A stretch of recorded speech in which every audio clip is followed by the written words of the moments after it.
Welcome to the Friends and Rivals podcast. Come on, Knicks! Come on! I got Knicks fever! Let's talk Devils and Islanders, let's talk Penguins and Rangers, but let's not talk about Flyers, cause they're a bunch of fucks, which no one can deny. Tonight, we will eulogize the New York Islanders. Nick, the floor is yours. All right. At least we weren't swept. That's the name of this eulogy. As the final buzzer sounded on the Islanders season, the fans in Raleigh, North Carolina lost all reason. Patrick Waugh could only shake his head in disappointment as his Islanders failed him instead of a last-second postponement. Players looked up and down the bench searching for words of encouragement, only to find themselves at a loss, hands still gripping their equipment. The 20 players with their coaches and assistants lined up on the losing side to shake hands with the counterparts wearing black with heads full of pride. Only 20 minutes prior had there still been a chance to continue the season, but alas, it only required 8 seconds for all hope to turn into treason. 82 and 5 games played, only to wind up in the same place at the end of the road, as they did last year with 82 and 6 played, with only signs of being slowed. Where does the team go from here in July when the free agency starts? Does Lou find the fountain of youth and increase the overall depth chart? Maybe the draft in June will provide a shock to the system. Draft picks, trades, something to buck conventional wisdom. However, the winds take the team in the next few months, we know it will be with Lou and Waugh back at the helm, those crazy cunts. Now, friends, this eulogy woefully comes to a close at a most inopportune time, for the Islanders now must watch their rivals continue their climb, with a chance for the Rangers to potentially hoist Lord Stanley's many-ringed cup. I must now pray to the mighty hockey gods for the rags to take a massive proverbial dump. I hope we don't take a dump. That was beautiful. That would be bad. I'm sorry for your loss. Yeah. Sorry, Condolences. Nick. It's all good, Thoughts boys. and prayers. Thoughts and prayers, and Nick. prayers. Thoughts and prayers, buddy. So I mean, before we get into some happiness, let's stick with the sadness. Are you okay that they're both coming back? I mean, I know you basically told them to see you next Tuesday. Well, I'm just more of a joke. Then also need to rhyme something. Yeah. Thanks. I got the joke. Yeah, listen, I would love to see Lou and the organization part ways at some point. I mean, he's done okay, but we've talked about it a lot. I mean, first year he kind of first couple of years he's walked into a team that had everything already set up. He just did some small trimming or adding small pieces, right? Those have been good pieces to add. Didn't quite work out. Close. But my worry is this past year, obviously re-signing a bunch of guys that some of the guys I wanted to see resign, but like I was nervous with obviously a number of the length of some of these contracts. Not everyone. Like I thought Sorokin's is fine because he's the goalie, he's the guy. So I'm not concerned with them signing him a long-term contract.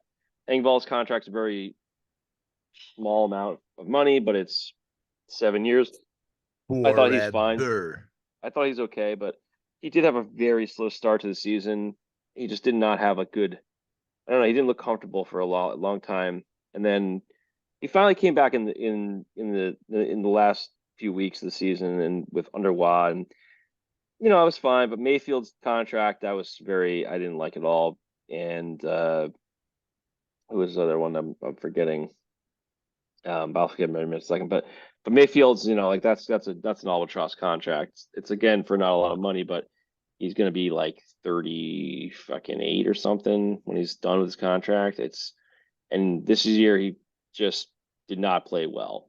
He had a really bad off year, and end of the season on LTIR, broken ankle. I think he broke like game 1. 3.5 for 7 more years, and he looked slow as could be all year. And I say it because like we picked up Mike Riley off of waivers, and he looked like a big difference maker because he can skate and he can handle the puck real well and the pieces that they need. It's not just having these guys that have been here a long time and rewarding them with these long-term contracts because they, did a great job before. You got to make tweaks. You got to make it so that you have enough guys that can, move the puck up as well as be the other side of if you're gonna have like a guy that's a shutdown guy or more stay-at-home defenseman, they got to pair them with a guy that can skate and you know things like that. Just I think are get me worried. And then obviously we have a lot of forwards that are next couple of years will start to slowly come off, but it's not a lot of wiggle room right now for the next couple few years. Um, so yeah, that's just I think it's a weird spot to be because they need to make changes and they just can't. Um, they tried. I think they might have tried to like move Pajot at some point last year, but maybe in the draft they can move him or something. Andersley they can't really move at this point unless you agree to a trade, and I don't think they're going to trade him. I don't think they can make too much money. So it's just a lot of those little things that are just those big contracts for the next 2 years. A couple of them will come off the books, and then they'll have more room to make some moves, but without any kind of real you know draft picks that are or have worked out over the last few years that have been developing. That's a huge hole in the farm system right now. So that is the problem. You'll have a first round draft pick this year. Yeah, I mean this is the first year in 4 years, 5 years now. Well, 4 straight years no pick. So this is the first year. So that's the thing is Lou finally moving towards that? I mean, listen, the pick is not safe until we make it. So he could move it again at the draft like he's done before, like he did with Romanov, which was a good move in the end, but nevertheless, it's still something you have to think about. So yeah, we'll see. It's going to be interesting. I like Wah. I think he needs a full year and maybe get some obviously gets to know who the players are, what their capabilities and everything, and maybe get some more time to work it out as opposed to being mid-season. But he probably knows what he's got at this point, so it shouldn't be too much of a shock if he makes any changes. But we'll see what their conversations are like. Right, Lou and Wah might say, "Hey, we need this on the roster, or this guy, this type of guy. We're missing these things," and maybe Lou will go get those for him.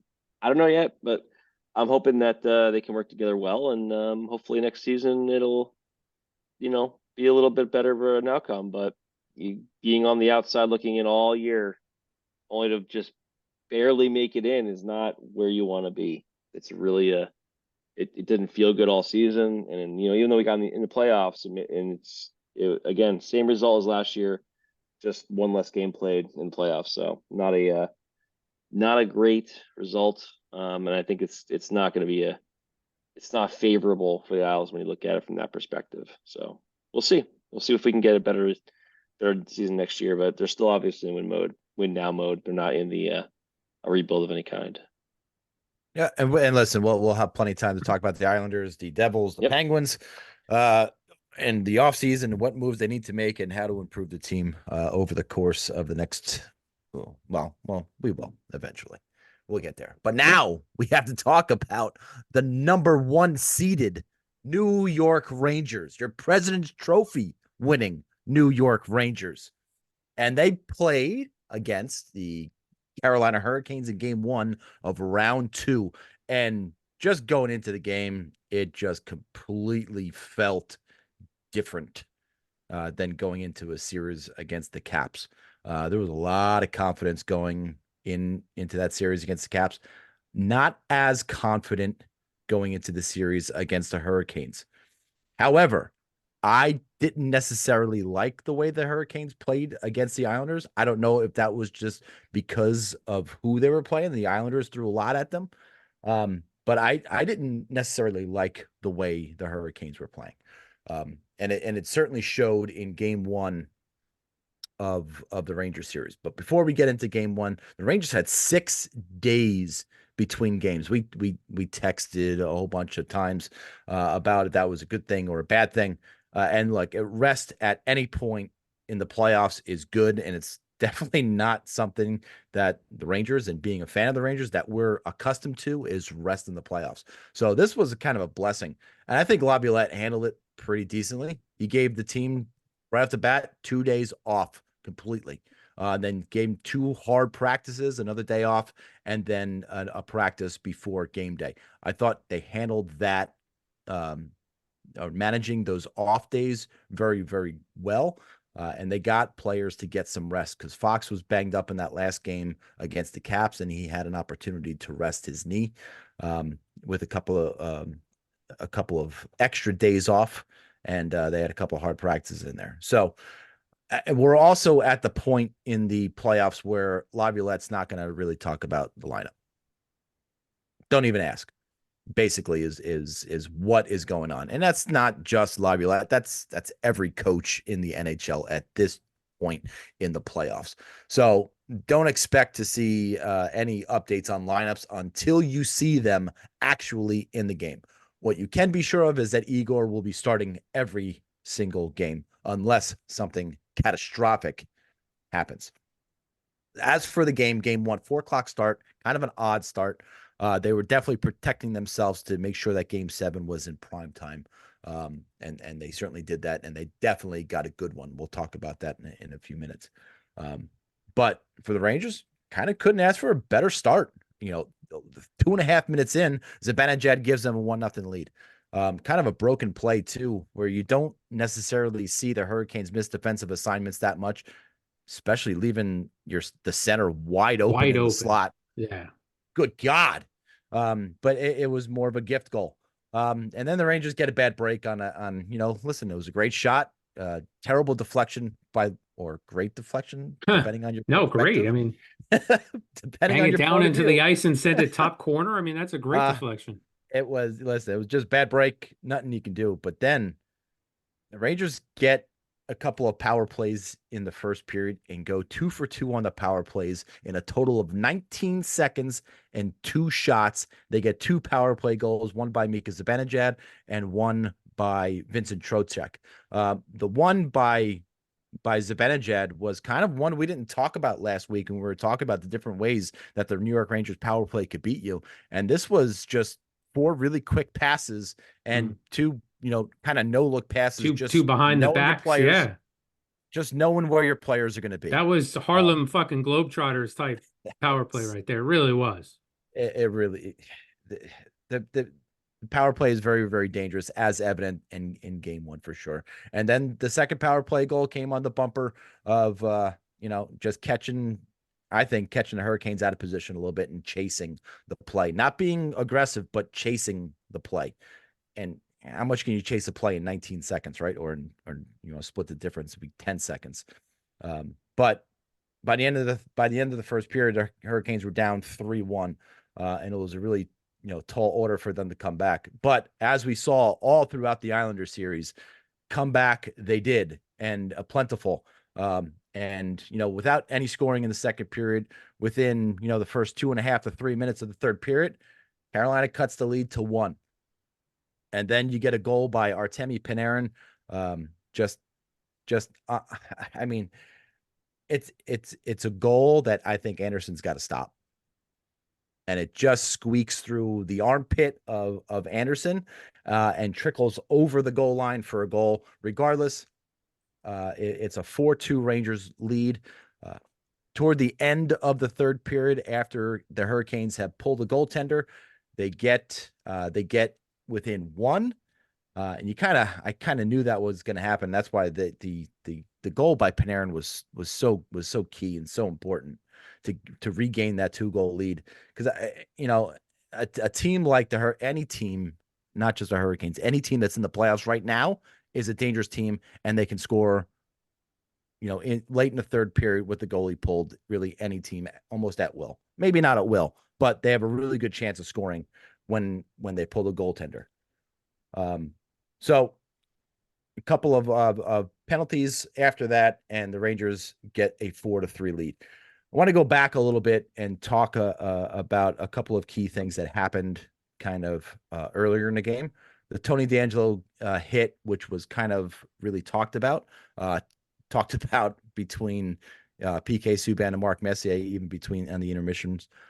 But whether the Tony DeAngelo hit was dirty or clean, I thought it would have been a really good clean hit, but the initial point of contact to me was the head, and that's where I think he got the roughing call. I think it was called a rough. But whether you like the Tony DeAngelo call or not, what I don't understand about that play is that Nate just got called for tripping on the ice. That's what the refs called. That was the penalty. Then they reviewed it for a major to get Nate just out of the box and put Tony DeAngelo in for roughing. I didn't think that was up for debate. Once the referees call a penalty, that's fucking it. They reviewed the minor, the tripping. They called the initial call on the ice was a trip. Right. And that Nate just went in the box. Then they reviewed it for a major. A major on who? I don't know. They didn't say. We're reviewing the play for a major penalty. That's all they said on the ice. So I thought once the referees called the penalty, that was it.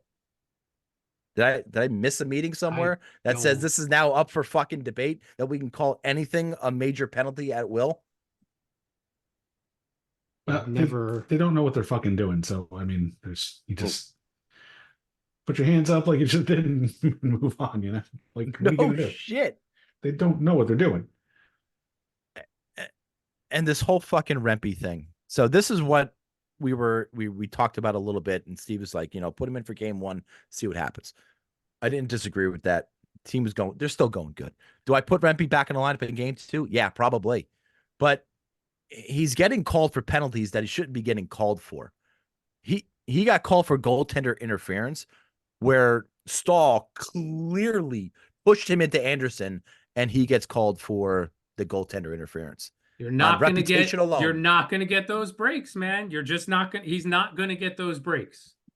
Tony DeAngelo didn't get the break. Matt Rempe didn't get the breaks. Those two guys are targets for the referees, whether it's warranted or not. For the Rangers, they took advantage of it. For Carolina, they did not. And I think that's kind of was the difference in the game, is the Rangers took advantage of those opportunities that were placed in front of them and made Carolina pay for it. Whereas the Rangers, they didn't. Later on during the course of the game, 2 incidents of high sticking. One where Trocheck was bleeding from the mouth after a face-off win. And the second, Mika Zibanejad got a high stick on the same delay a game call at the end of the game where Trocheck got called for delay a game when he flipped the puck into the stands. Right before that happens, Zibanejad gets high sticked. Neither one of them gets called. And I mean, what are we doing? What the fuck are we doing? Carolina was penalized twice in the game. One of the Tony DeAngelo play, and another one that I can't remember off the top of my head what the penalty was. But the Rangers only get 2 power plays in the game, whereas Carolina gets 5. I don't know. I don't think Carolina is the cleanest team in the league for sure. They do a lot of clutching and grabbing and interference plays and even pick plays that I saw that are really, really slick. I got to give them a lot of credit. They're really slick, but they're fucking penalties. Yep. And they had a few dives in the Isle series that were just kind of egregious that didn't get called. And hey, you get away with things and until it gets called. And sometimes they're really sneaky with some of that stuff, and it works. Hey, kudos to them, but refs gotta catch that stuff, because otherwise, just want it to be fair. Parity. That's it. And it seems like the DeAngelo Rempe thing kind of offset each other and kind of even themselves out. But the other stuff, they got to take a better look at. Also, in this game, the Rangers' third line of Wenberg, Cooley, and Kakko were great. In just straight possession time in the offensive zone.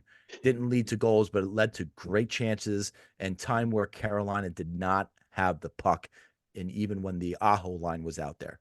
So really, really great job by the Rangers' third line to really create opportunities and create puck possession time in the offensive zone. I thought they played a great game.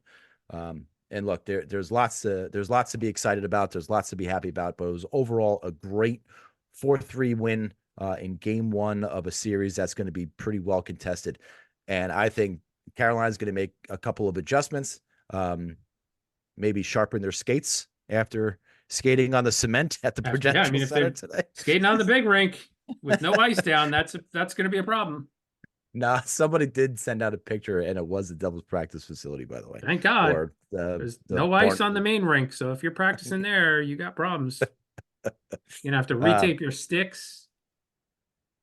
Yeah, I think it's going to be a little bit more of a more contested game in game two than what game one was. But definitely game one was a good start for the Rangers and put them in the right direction and go up 1-0 on the series. The next game is tomorrow night, 7 p.m. at MSG. Can't wait. I can't wait. Fired up. We couldn't tell. I am picking the Rangers in 5, by the way. Oh, okay. If you didn't know that. 5. The Rangers will lose probably in 6 now. But I have the Rangers in 5. I just don't like the way Carolina's playing. Sorry. I don't. Until they change things, which will probably be really soon. That's just what I think. That's all. Anybody predictions? Anybody want to? Rangers in 2. They can't win in 2. Nope. They're going to do it anyway. The season ended after 2 games in the play. You can't do that. I'm going to say change the rules for the Rangers all the time, so why can't they change this one? When? It's a load of horse shit. It's just some Devils fan stuff right there. It's okay, buddy. ML, by the way, someone who said, Nick, would you shut up? Nick wants to give his opinion. Okay, go ahead. Well, nobody was talking. You guys just started talking again. Anyway, I'm gonna say Canes in 6 because nobody. I'm gonna say well, first of all, I got to root against the Rangers, so have to do it. But Carolina, they're not out of the series until they lose a home game. You know, it's still pretty much on par right now. And I think Brendan Moore will make some adjustments. And if they steal game 2, then, a whole new series. But we'll see. Carolina is now 4-24 at MSG, by the way. That's subpar. That's not good. Right, you're right. In like the last 28 games or in the playoffs or? That's 28 games. Oh, okay. What'd you say, Bill? Before I rudely interrupted 7. Yeah. This guy That's fucking loves Boston. the wrong series. He loves fucking Boston. It doesn't matter what we're talking about. He brings it back to Boston no matter what. Jesus. Can't wait for him to fucking sing Sweet Caroline at some point. Ooh. Grab my guitar. Please don't. Please don't. Well, actually, if you want to do a live, sure, we can do that. Uh-oh. Your Bruins are down 1-0, I'll tell you that. ESPN, like 2 weeks ago, did one of those, if the baseball season ended today, this would be the playoff matches. I'm like, it's April. Are you fucking kidding? I guess it's never too early to do that. No, not for ESPN. We're already doing mock drafts for next season for the NFL. I mean, they're out of fucking control, the sports media. Stop it. Are you serious? Not really. No, not we literally. But the thing is, I wouldn't be surprised. You wouldn't have been surprised if he wasn't lying. No, I they run the season him. through a projection, and then they go, okay, here's going to be the draft order. I believed him. Speaking of the draft, funny NFL you mentioned draft. No, the NA. Did you know that the NHL lottery was tomorrow night? Of course I knew that. It's the only thing I have to live for. Oh yeah, actually, you're right about that. I forgot all about that. The Devils have a 3% chance of getting the top pick. 3.5%. But Bill, the Penguins got 1.5%. Bill, but their picks going to San Jose. Oh boy! So that means San Jose has a full 20% chance at getting the number 1 overall pick. It's not really how percentages work, but okay. Yeah, sure. It's Tom math. I'm gonna do this just for you guys because I know how much you like the movie, and I know you don't like the movie. So you're saying there's a chance? So Macklin Celebrini is the prized possession. See the year in the generational draft. talent of this year's draft. Yes, he is that. He is that player. Dude, I saw him play a game at BU this year, and yeah, holy shit, the guy. Yeah, I was really impressed. A 17-year-old doing that in college against guys like 2, 3, 4, 5 years older than him at that point, like even more than that. Some of those guys. I mean, like, and I mean, his vision's incredible. He's a I can't compare him to Bedard and say, oh, I saw him and he's as good as Bedard or whatever. No, I can't do that, but I can tell you the guy could fucking play. The guy could definitely play. You heard it here first, folks. Oh yeah. Yeah. Must have been a reason he was going first overall. San Jose, Chicago, Anaheim, Columbus, Montreal, Utah. Those are your top 6. Who? 18 Who was that last one? The Utah. The who? The Jazz. Soakers? Yeah, the Soakers. The Soakers There are you go. number 6 at 7.5. Montreal 8.5. Columbus 9.5. Ducks 11.5. Chicago 13.5. San Jose 18.5 percent in order to get the number 1 overall pick. If you think that the San Jose Sharks are going to get the number 1 overall pick, you are doing some serious drugs. Because if I were going to bet money, my money is on the Soakers. What better way? Me too. What better way to get more hubbub for the Utah Soakers than give them number 1 overall? When was the last time that's Arizona just another had wasted talent out west. Yeah, but I think it's different though. I think it might be different. I don't think there's any wasted talent on Vegas, and I think they get plenty of airtime. I think the Soakers are going to be very similar to that. I think they're going to be more bad last year. I hear you, but I think they're going to be more Vegas than they are going to be like Kraken. I mean, they have like 1 million picks, and they set themselves up to basically have nobody on the roster. So I mean, they're going to be terrible. Somehow they weren't the worst team in the league, though. Well, San Jose lost to Pittsburgh 10-2. They beat up on San Jose, I guess. Everybody did. Yeah, that was they were full tank this year, and obviously Chicago was already in tank mode the previous year, and they obviously weren't going to. My God, could you imagine if fucking Chicago gets it? Yeah, that's the thing. Yeah, that's the other thing. That's the other part of this is if Utah is not going to get it, Chicago's getting it, because then it re-gives them Taves and Kane again. Yeah, and then there you go. I mean, I don't know what this kid Celebrini looks like with his all-around game, but obviously Bedard seems more offensive. I wasn't like comparing him player, but that would be pretty fucking annoying if he got there and just became that other piece of the puzzle, and they just started fucking winning. Yeah, and they get Marner on top of that. Oof. Something's got to change in Toronto. Toronto.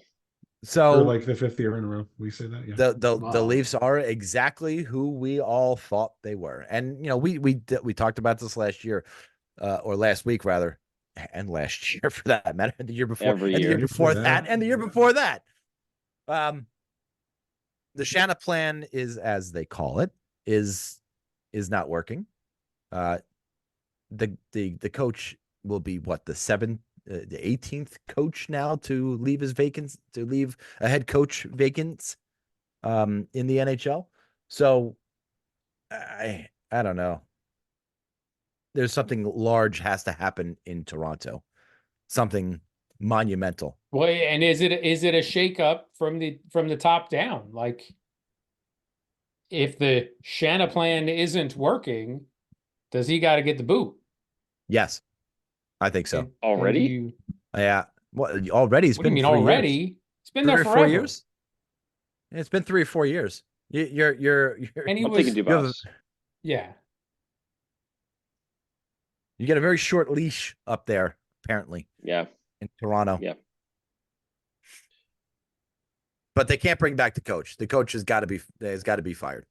And look, coaches positions are being filled up as we speak. Travis Green is even getting another shot Travis at Green fucking isn't coaching. He's not gonna coach the Devils next year. Oh no. In what world does Travis Green coach the Devils next year? Really? In what fucking world? He was gonna get an interview. Oh, okay. Kind of, it's one of those diversity worked things. out so perfectly for the Devils because now they could be like, oh, we thought about bringing him back, but we wanted to have all the options available to us before we started making a decision. So now you can get Sheldon Keefe. Great, good job. No, there's plenty of good names out there. They're going to dig up some real old ones. Like I heard Dan Bylsma is probably going to be back as an NHL head coach. No, they're digging up some old. They don't go away, man. They recycle. Just recycle. I'm hoping Larry Robinson comes back. Joel Quenneville? No, too soon. Never. Well, if he gets the opportunity and gets reinstated, I think the Devils could do a hell of a lot fucking worse than to get Joel Quenneville as their coach. He just can't bring his video coach with him. It's a PR nightmare. You can't do it. No, I don't think so. It's going to be Sullivan. But it's not going to be Sullivan. It's going to be Sullivan. Yeah, he's not going. He's not going anywhere. Unfortunately, that rumor did come out. Nick Kyprios. I don't know why anybody takes that fucking guy seriously. He just spits out just garbage, and people like it. It takes like there were articles about Sullivan going to the Devils because Nick Kyprios said, he only said what everybody knows, which is that he's tight with Tom Fitzgerald. He's got connections. Yeah, that's it. And he has no inside information from anybody. He's just a fucking moron. And he's a former Ranger. But then Sullivan had to answer questions about it in Dubas about whether or not there was anything to it. Ridiculous. Hey, he's a Stanley Cup champion. Why don't you just relax? What about our Mike Babcock? He might be eligible. Well, listen, the Devils have a lot of good young talent. Brindamore does not have a contract for next year. Have you seen the pieces of ass that Jack Hughes has on his arm? And I'm sure Seamus Casey's going to have on his arm. That is the correct pronunciation from this day forward, by the way. Seaman Casey. But he's not what the Devils need right now. That's what you're saying. He's not. I mean, defensively, he's not the type of defenseman they need. He's going to be a very solid second pairing, third pairing defenseman, somebody that's going to be able to fill in the power play if something happens to Luke or Dougie. But he's not the big-bodied shutdown defenseman that the team needs. What a Mayfield? No, Mayfield? Actually, thank you. Thank you for the offer. Yeah. You want Graves back? Thank you for no, we have some cones, pylons in the parking lot that they could just put in place instead of Graves. So we're okay there too. Just trying to help. You guys, appreciate you looking out. But free agency, here we come. So you got Hamilton, Siegenthaler, Hughes, Nemec, Seaman Casey, and do they bring back? I'm missing one. Brendan I'm Smith. missing one. Do they bring back? No, who's the other one? There was some. Who'd you get from the Penguins? Colin Miller.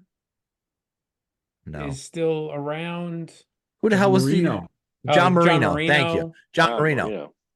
So yeah, I mean, roster. I mean, there's your 7 defensemen next year. Not necessarily, because those guys. Some of those guys sat during the year. Siegenthaler sat for a couple games during the season as a healthy scratch. Right? As a healthy scratch? Yeah. And Lindy Ruff was your coach. I mean, Trades, that's why. People could be traded. Casey could be traded even though he just signed his entry-level contract. This is kind of what I was getting at. If you're going to sacrifice one of those young talents for something else, another piece of the puzzle out of Nemec, Casey, you don't trade Hughes.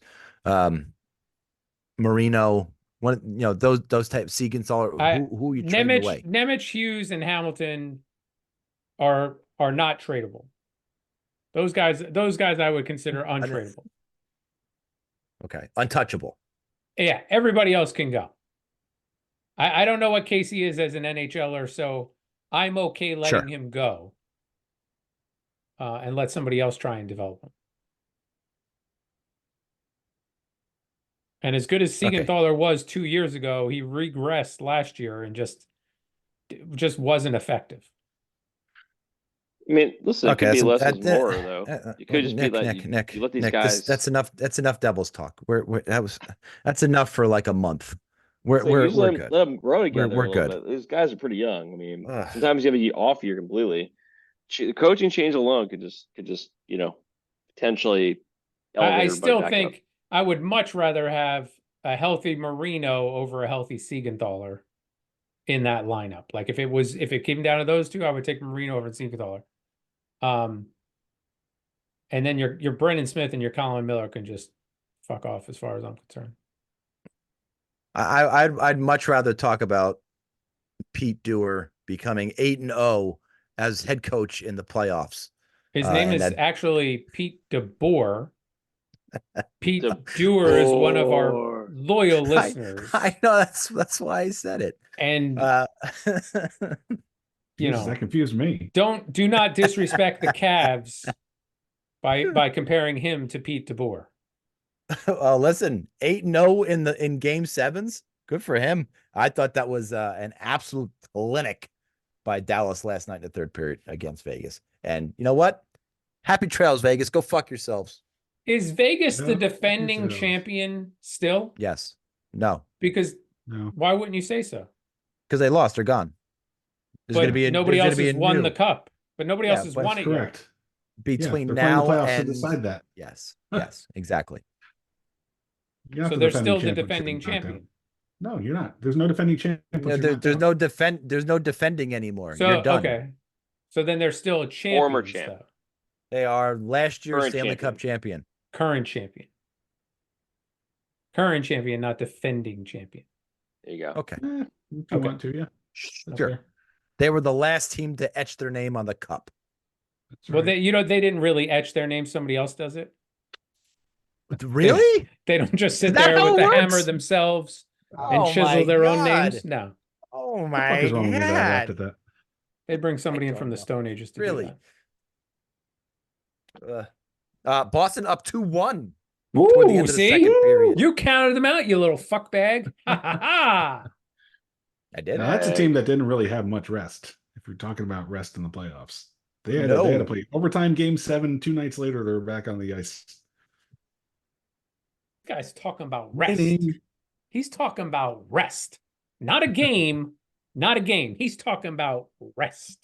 You're going off full adrenaline at that point. I think that's not necessarily a terrible thing. Yeah, but that's got to run out then. At some point, you got to run out of adrenaline. No doubt. Other series, Dallas, Colorado. It's gonna be a good one. I can't wait. Can't fucking wait. That starts tomorrow night, and then Vegas, Edmonton starts Wednesday night. No Vegas. Vegas is. Sorry, they're not the defending champion. Vancouver. It had Yes. the V. I was talking you're too an idiot. fast. Okay. My lips moved way too quickly Yeah, for my you're an mouth to idiot. catch up. Stupid.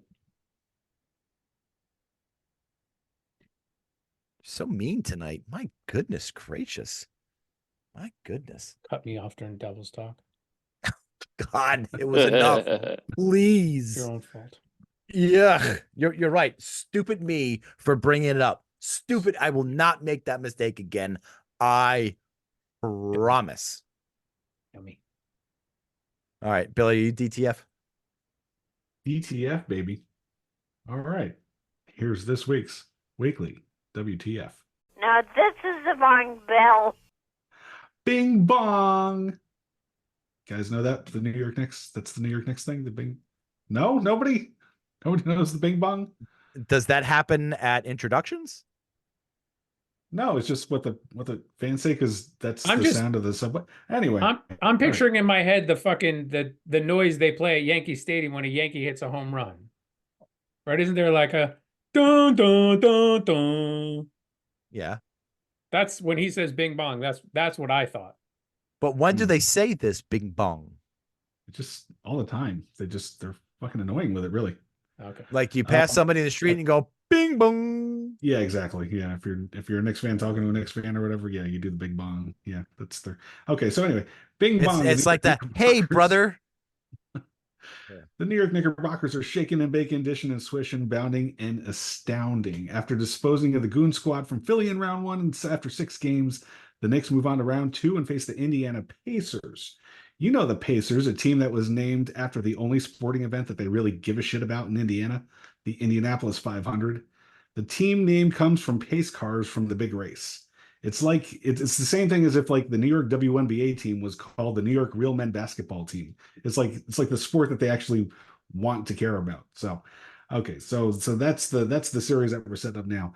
So, how about the Philadelphia 76ers fans supporting their team? So Knicks fans infiltrated the Sixers arena because they could not buy floor seats because they could buy floor seats for less than the last row of Madison Square Garden. The support for the Knicks was so loud in Philadelphia's arena in Game 4 that when the series went back to Philly for Game 6, Sixers ownership bought up all the tickets they could find on the secondary market to pass them out to local fans for free if they were like firefighters, police officers, first responders, etc. Which was a great idea, by the way, because with thousands of them at the game, I'm sure like all the crime and like suffering took the night off for Philly. So that's really not the point, though. The point being is that since when does Philadelphia fuck the Flyers, by the way? Fuck the Since when Flyers. since when does Fuck the Philadelphia need Flyers. help keeping opposing fans quiet? I thought that the city of brotherly love, like which kicked the shit out of anyone who had the audacity to get into their stadium with like an opposing team's jersey on. So back in 1995, when I went to school in Allentown, Pennsylvania, and they were playing the Devils were playing the Flyers in the conference finals, I actually wore a Devils jersey into a sandwich shop one afternoon. And you know, I'm not a Devils fan. I was just trolling them, obviously. So, you know, the entire place went silent, like I was Boy George walking into like a Klan rally. It was unbelievable. Like the place just stopped and stared at me, which was fun. But I don't really know what's happening in Philly if they've got like woke or like if they're just a bunch of pussies. I don't know. But I mean, it was almost sad to see that they can't handle their own turf anymore. So switching over to the NHL, the Rangers are officially making Devils fans shit their pants.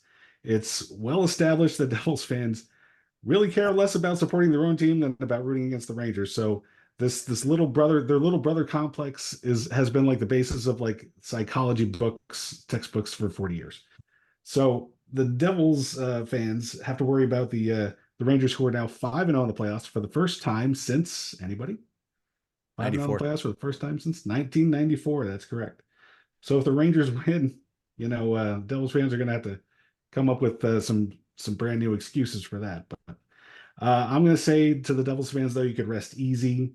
You know that the Rangers aren't going to get through the conference finals into the Stanley Cup finals when there's no goaltenders left in this year's playoffs who can't go post to post. I mean, they're not going to score the wraparound goal because Marty Berdore's, you know, batty sister-in-law fucker is not there to get scored on. So I wouldn't worry too much if I was the Devils fans. They can only get so far. The Golden Knights defending run came to an end on Sunday, and absolutely no one shed a tear for the perennial salary cap evaders. No one can ever take away the cup that they won by cheating, but better luck next year, Las Vegas Astros. And finally, the Toronto Maple Leafs. After going down 3-1 in the series against Boston, the Leafs regrouped and gave it absolutely everything they had. They pushed and pushed all the way to overtime in Game 7, and then they lost the series on a dump in where the Leafs inexplicably allowed David Pastrnak to get behind their defense. In some ways, it was like a quintessential home ice advantage win because Boston like clearly dumped the puck into the corner, anticipating that they might get that bounce off like the parquet boards at the Boston Garden. And Pastrnak went in there knowing he could either chase it to the corner or maybe possibly pivot to the net, which he did. But on the other hand, it kind of reminded me of the movie Harlem Nights when the Leafs play the role of Arsenio Hall and his gang just shooting thousands of rounds from their Tommy guns, and then the one guy with his little pistol just trying to kill Eddie Murphy behind the storefront, and then Eddie Murphy just popping up, playing the role of the Bruins, and just taking 3 shots and killing them all dead instantly. So Asshole.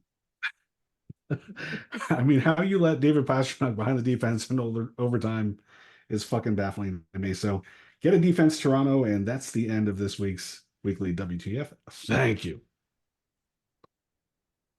Knicks down 109-108 late in the fourth quarter. Bing-Bong. Bing-Bong. Bing-Bong. Stand clear of the closing doors, please. Can we stop with the comparisons to 1994? Can we please? If the Knicks and Rangers are both in, it's not going to stop. I am completely sick and tired of that narrative because there is zero. The only similarities are that the two teams are in the playoffs together. And OJ was in the news. And that's OJ 3. And the eclipse. That's 4. Right.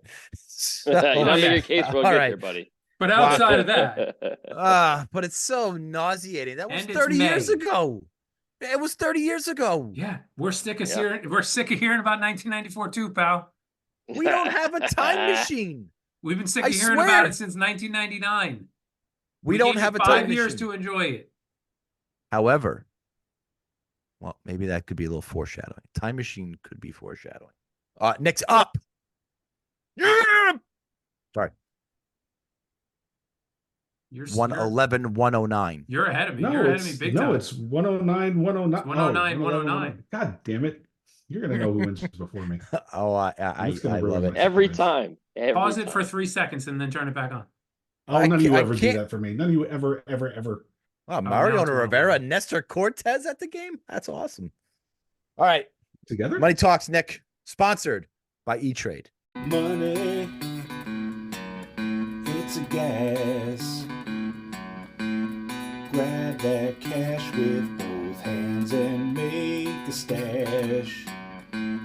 New plug, give a fuck, G and daydream. Think I'll buy me a hockey team. Can you trade John Tavares? Ooh. What, back to the Icelanders? Anywhere else? Definitely not the Islanders. The Islanders will never take him back. Even if Lou thought it was a good idea. Bullshit. Not bullshit. Bullshit. It wouldn't happen. If the Islanders had the opportunity to bring Tavares back for what it would do for Barzal, bullshit. No, he's that's a burn bridge. That's a never happen. There's never a burnt bridge. Never. Oh yeah. Why are you want to see saying a player? Why are you saying Tavares as being the player that would get traded? Well, I'm just saying. I was just making a joke with E-Trade. However, I am going to talk about Tavares and Marner. I think it's a pretty interesting thing. I know. Listen. The Islanders are out. I got to beat up on Tavares. Why not? Because it's fun. Yeah. And I've seen this kind. And look, the Maple Leaf fans are hilarious because they, believe that their team is great. All those things are going to happen. And then as soon as the season's over, they're like, these guys are terrible. And we're all like, hey, you guys are fucking right. Like, we've been watching this all season. You're just delusional. Anyway, so I was looking at, there's this kind of narrative that the Tavares kind of was wasted on the Islanders. It's usually driven by people that are like, oh, the Islanders were bad for years, and all of his good years are gone, and blah blah. So now he's in Toronto, and he's, finally getting to be on this team that's great, blah blah. I looked at his numbers. I looked at what he did, and obviously on the Islanders he was the guy. There was no question. But if you look at really, this is even like in Dead Puck kind of era, I think 2.0, because this is like right after. He was not Dead Puck exactly, but it's kind of like after 2005, after the lockout, it was kind of, we didn't have it was only, I think it was 7 100-point games, 100-point seasons by players in like the 2010s, I think it was, something like that. And like McDavid has like 2 of them or something, and Crosby, Malkin, blah, blah. There wasn't a lot of those 100-point games. or seasons.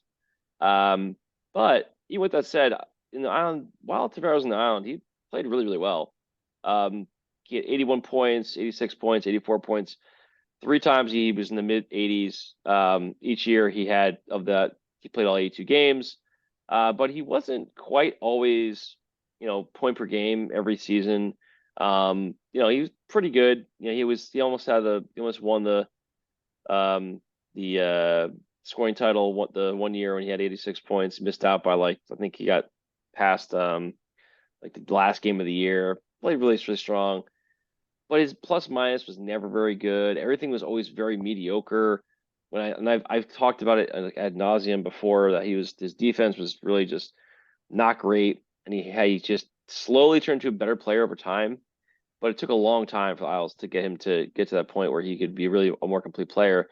He ended up having 3 total shorthanded goals in the span of 4 years, in the last 4 years of his Islanders tenure. But as soon as he went to the Maple Leafs, it was like, oh, he's all of a sudden he's more of a point per game player again, blah blah. He had one season, the first season with Toronto, where he scored 47 goals. He had 88 points.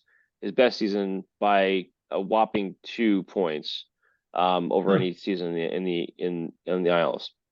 And after that, he's 60 points, 50 points, 76, 80, 65. I mean, you'd figure he would be, in the 90 to 100 point range guy with Marner, Nylander, Matthews, this amazing power play. But to be honest, he's not that guy. He's always been a very solid hockey player. He'll eventually score more than 500. He's got 456. He's always been a 20-30 guy, right in the middle. I mean, we're talking 24, 29, 31, 28, 24, 38, 33, 28, 37. So just right in that range of the 30-ish goals every year. The only outlier is his first year at Toronto, he had 47. Outside of that, he's really in that 26, 19, 27, 36, 29, all Toronto. So it's just that's his range. He's a good, solid player. He gets quite a few goals. Usually about a third of his goals are from the power play. And it's in 22, so not this year, but the previous year, he had half his goals were power play.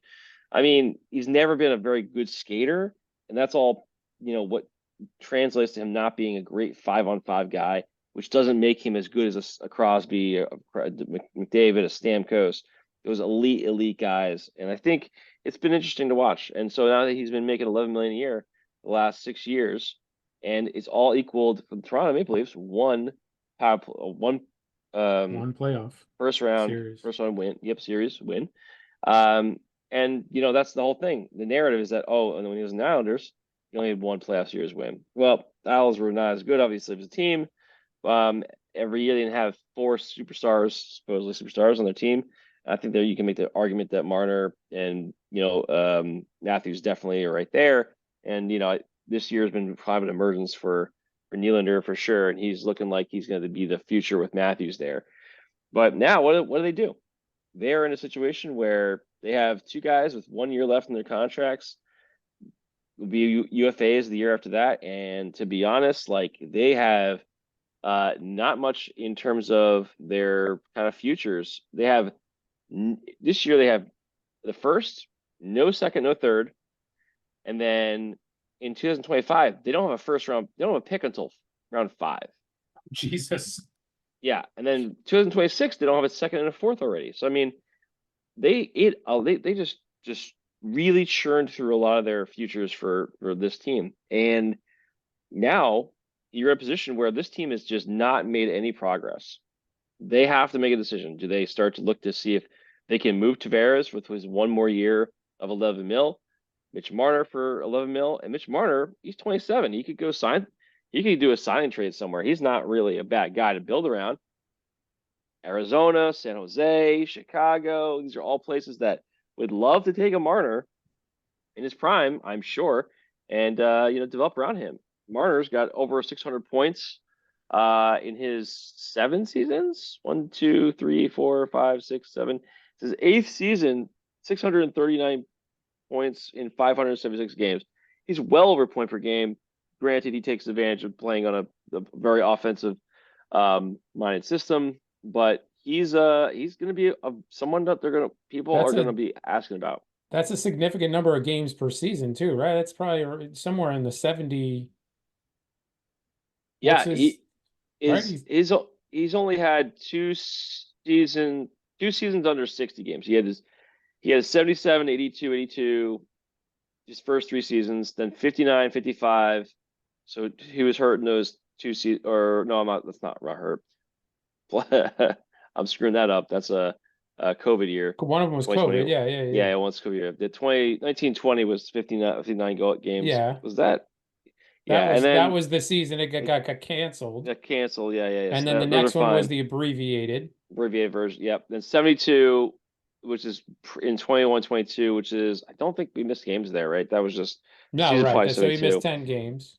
80 and then 69 this year. So he missed some games this year. He missed some games this year. Okay. But nevertheless, I mean, he's a guy that's played a lot. He's going to be in the lineup. Yeah. Yeah. So I mean, he's a guy that feels like he's probably going to be somebody that'll be wanted somewhere. But if you're Toronto, man, I think they got to rebuild a little bit. I think they got to figure out if they can move Tavares for something. I mean, if not, I'll laugh my ass off if he plays one more year and then leaves. Tells him, don't trade me. I want to win here, and then leaves next year somewhere else. Be Give him a taste of their own medicine. Yeah. Is Marner is free agent after next year, correct? Or is it? It's not this summer. It's the whole point of the conversation that you've been missing. So you have to look at teams who might be on that cusp that want to, or kind of currently in the rebuild, that want to expedite the rebuild. I know a team that could use him. Utah has a lot of freaking draft picks. Well, you look at a team like Utah and all those draft picks. You look at a team maybe like the Calgary Flames that could possibly use the Buffalo Sabres. All these teams could definitely expedite what they're doing right now and fast track their team to the playoffs next year simply by training for Marner. And it's only going to cost you draft picks. Great. Where do we sign? And maybe a good young prospect. Okay. He's in a sign and trade, he goes for a lot. He goes. I don't think his value, his trade value right now is I think I don't think his trade value is high at all coming off these playoffs. They gotta. And if there's a time to trade for him, right now is the time to do it. Yeah. I'm saying a sign and trade would get a lot for him.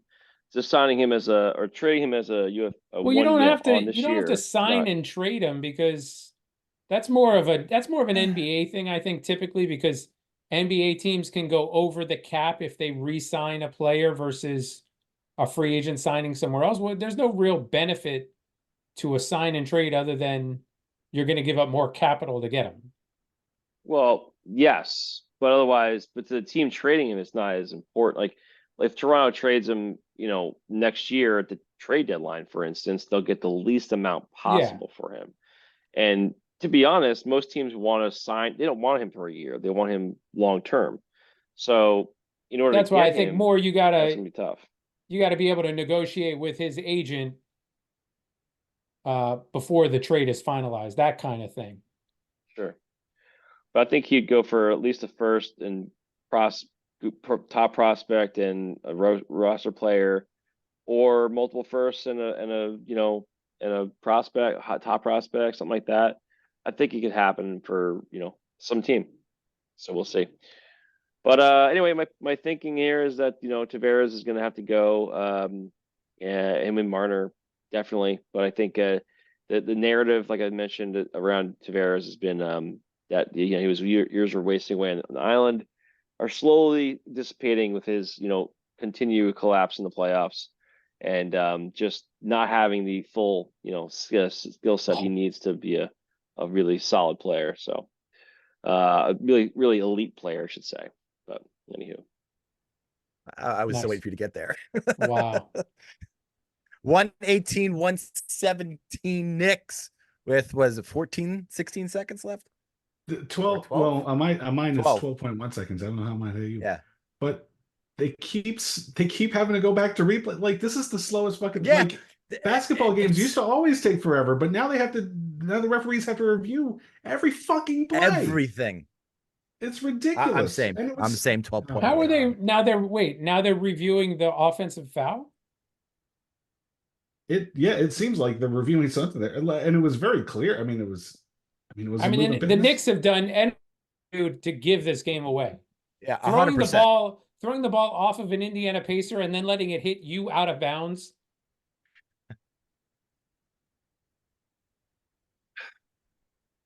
That's a very Knicks play. Are they reviewing it because? Well, I don't yeah, have the sound on, the obviously. ref is saying something. Is it because he dove? It's either an offensive foul or a defensive foul at this point.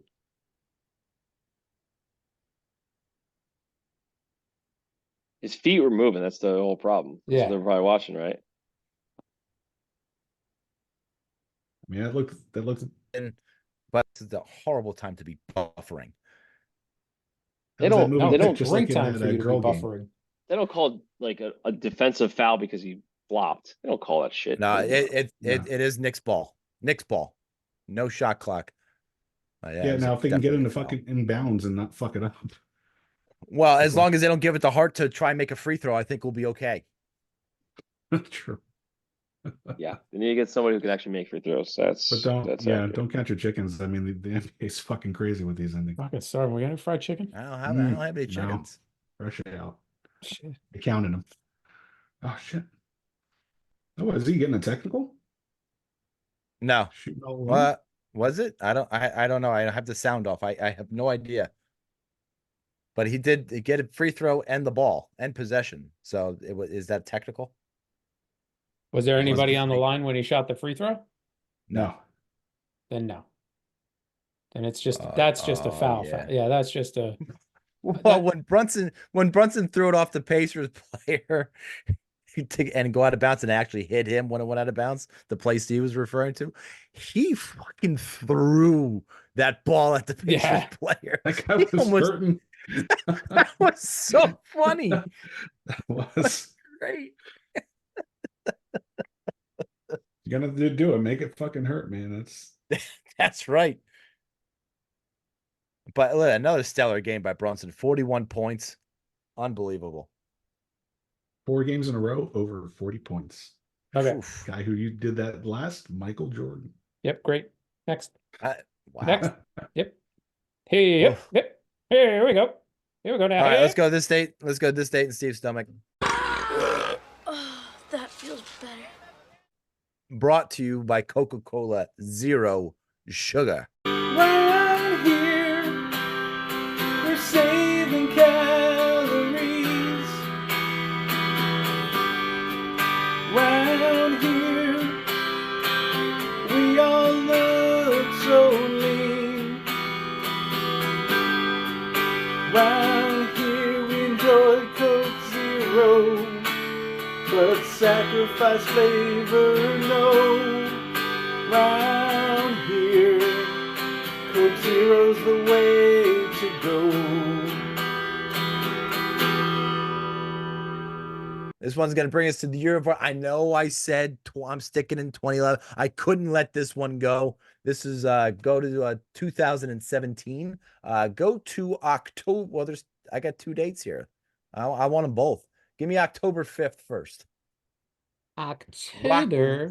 No. Rocktober. I'm sorry. Rocktober 5th. We're getting a 2 for 1. All right. Was Thursday. Are you paying attention to me or the game? Bing-Bong. Okay. Thursday, October 5th, 2017. Coke Zero, 20 ounce for breakfast with a banana muffin. Steak nachos from Moe's and a Coke Zero for lunch. Afternoon snack were Cheez-Its. Dinner was leftover honey mustard chicken and string beans with Coke Zero can. Tom, why October 5th? Or do you want me to give you the other date first? Yeah. Go to the other day. Go October 7th. Why not? October 7th was a Saturday. Ooh. Coke Zero 20 ounce and cupcakes for breakfast. Of course. This was the Devils home opener. So I was actually on the premises for the Devil's Red Carpet event and the home opener. Dinner was a chicken sandwich and Coke Zero at the game. Tom, why did you pick the 5th and 7th of October in the year 2017? Wow, that was the day. Surprised nobody remembers this.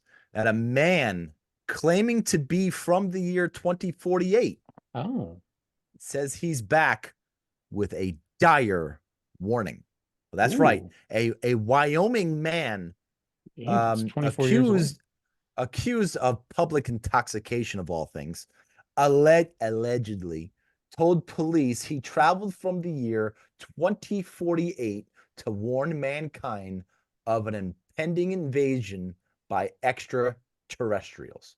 Wait, just Mick Foley or the rest of us too? No. Just Mick Foley.